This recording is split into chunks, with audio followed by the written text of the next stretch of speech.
Hey there, friends and family. What's up? It is mid-March, March 14th, and I'm already behind on my schedule. Hiya!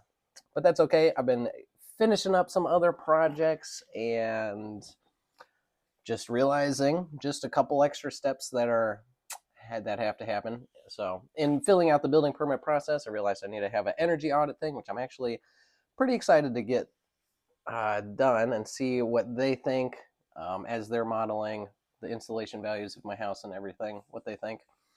Keep you updated on that. That should be like an $800 bill. And then I also need to plan out, I just called some surveyors to get my spots marked out. Right now, I'm looking to start digging the foundation out. End of April would be sick. Got some other projects to do before then, but I'm starting to say, all right, I really only have time for a couple things in my life right now. And the things I got going on are building my house and telling you guys all about it.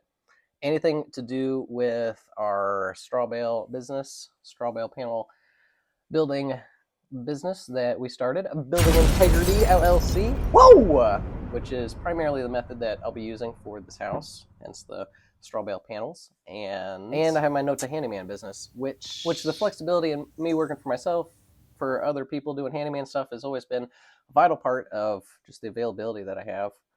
And so I'm probably going to start telling people that I'm unavailable to do handyman stuff because I got other things going on in my life, like building this house, which is going to take an enormous amount of time. This is like the single biggest project that I've ever undertaken, and I'm trying to do an enormous amount of labor by myself. So there's obviously opportunity cost to all that. I kind of see two different paths for me right now, and I'm pretty naively set on one side. On one hand, I could get a big bank loan, get this project done real fast, and have a mortgage. Or I could use the cash that I have and do all the labor or a lot of the labor by myself and with friends and family and try to not get a mortgage. So feel kind of called to that path. Last couple of years, I've really set my life up for doing this. I currently live in a house that I remodeled with my dad, and I Airbnb that on the weekend, so that kind of pays for rent.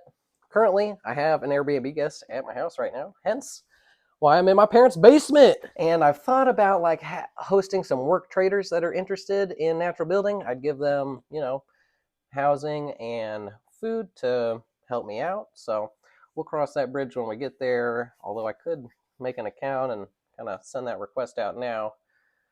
We'll see. But the dynamic lately is like, and kind of why I'm slightly behind my own schedule is like I wanted to finish all the structural engineering plans and just get everything all planned out by like this time. But I got so many other things going on that I do need to see some green lights on the building permit, and I don't need finessed complete plans at this moment. So a little bit of planning to do as I start building, but pretty straightforward foundation that I want to have, so no problem there. In this video, I want to show you updated plans that I'm thinking of right now, as well as just a little update on the timeline. So let's get into the plans. All right, so here is the outline of the house. I added plaster and a real simple roof detail. Kind of want this two different kind of slope roof, kind of give it a barn sort of feel, I guess. Also like these eaves being as low as they can, 2 feet out from the house, and this sheet right in the middle is about 4 feet, so that should be pretty easy framing detail. So let's start at the beginning again. I forgot to tag that sink. So basically, here's the footing that I'm thinking about. Nice little utility chase in the middle, block wall all the way around the outside that I'll do with a 2-foot footing, 36 inches down, nice big old beam right there in the middle. This beam probably going to be a 4x10 beam of maybe green lumber.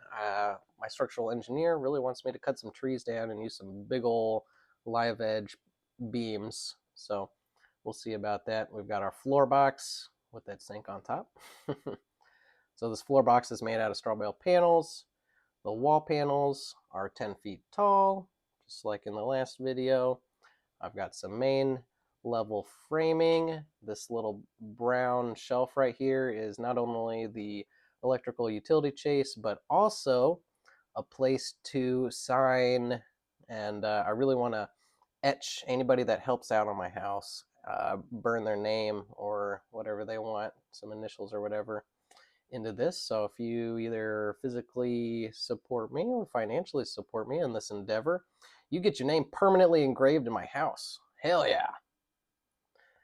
Here we've got appliances. I've got a mini split system over here. Currently only shows 2 head units, but I think I need a 3 head unit for this house, with 1 exterior.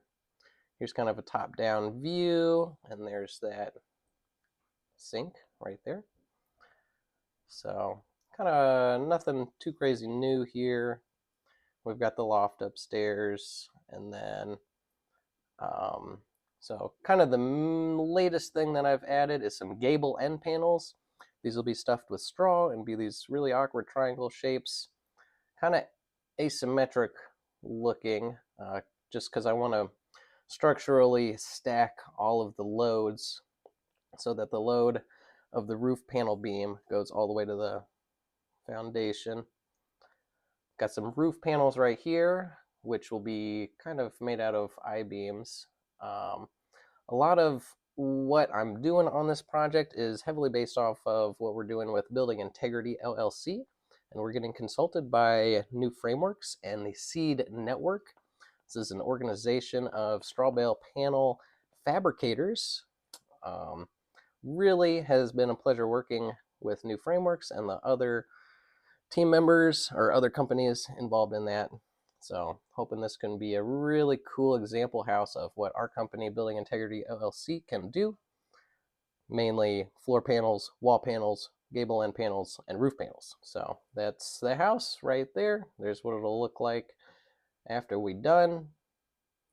And that's what it looks like right after it gets dried in. So basically, this is hopefully what this house is going to look like sometime in August or September. It'll be all dried in, weather barriered up, and then after that I can frame out the rest of the roof and do the exterior plaster. And so that's that. Let's take a look at the timeline. All right, timeline here, and looking at the, I haven't really edited this in the last couple weeks, but it's looking like early March, which is right about now. Get the survey, so that's hopefully going to be done early April. Sewer and water plumbing should be more like late April, as well as the foundation. So kind of more or less still on target, you know.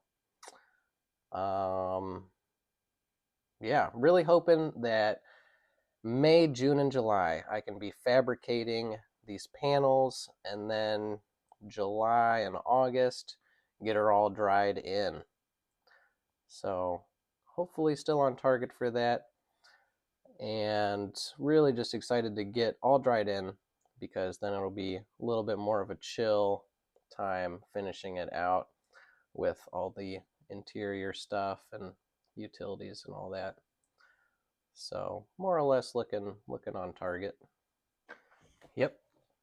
So really feeling the scope of this project being an enormous amount of labor. Like, I'm literally planning on 3 months alone in the fabricator shop just making panels. Hopefully not alone. I like to have some friends out there every once in a while, but I'm excited to just charge forward on this project. So really, in order for some more solidified dedication, I really just want to get the building permit underway, get some green lights on that, and then it's go time. So currently just making my way through the energy audit form and survey, and just coordinating with everybody in the city about what I'm doing. Got a little bit of shop drawings a little bit. Got a lot of shop drawings to do still, but I do have some nice assembled plans, which actually, let's pull those up real quick. So these are pretty rough, so suspend your judgment maybe, but here's some documents notating the size and everything for the foundation and main level framing and kind of layout. I do think it is a little awkward that I have three-dimensional screenshots posted on this 11 by 17 piece of PDF, but it is what it is for now. And then, oh, main level framing, I just opened that up. Loft. There's the bedroom and the loft. Nothing too eventful right there. And then, nice little overview shot right here. So I am aiming for a blower door test of 1, or really sub 1. The last 2 buildings that I have helped out on, we've achieved 1.15 and 1.25 blower door test at ACH 50. And this is not only a bigger volume house, but I want to air detail the inside and outside of the installation, which is a little bit more air detailing that we've done on those projects. So I expect this to be pretty airtight. So I don't know what the next video will be on, but stay tuned. Hopefully building permit will be underway in the next video. So stay tuned.